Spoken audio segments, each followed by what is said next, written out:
She's on the greatest generation. She's on the very cusp. Some of us go back to Moses. Be very careful. The baby boomers, grew up and were nurtured by those who had been members of the greatest generation. We grew up with the values of the 50s. And then here comes the 60s with those long-haired boys from England that look like girls. Everybody's got a television now. And mass communication was something that did not exist before then. We heard that God is dead, and we heard that Che Guevara is cool. Social activism, we watched it happen. Our parents and every generation before them had been pretty much trusting of government, and we saw that trust dissolve before our eyes with the Vietnam War and our leaders saying, "I am not a crook." Contra.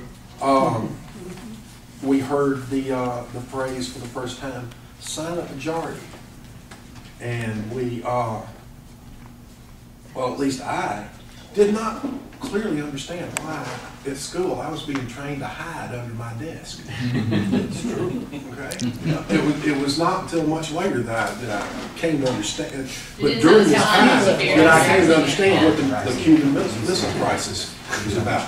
But every single one of us who is alive then knows where they were when John Kennedy. They got the news that John Cold War peaked as you grew up. Yes.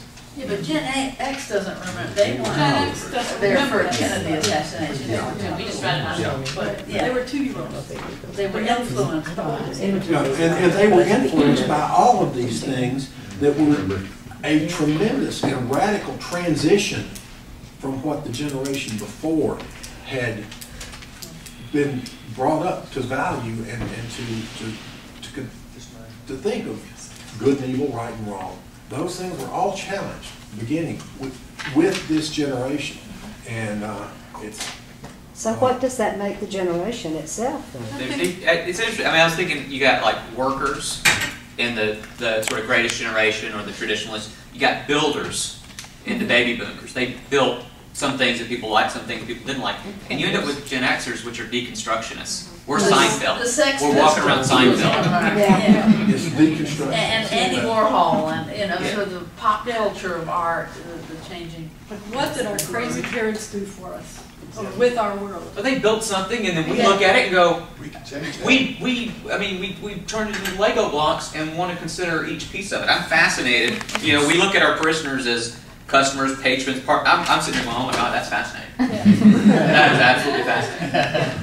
Whereas the traditionalists might be like, who cares? Yeah. What are they doing? What are those people doing? I don't care whether, Okay, good discussion. Thank you. Generation Y. Grew up in the age of terrorism.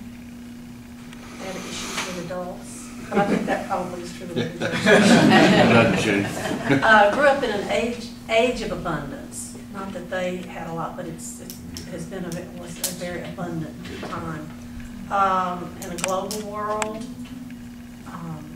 they were subject to instant information. They're able to multitask, and they expect to be entertained.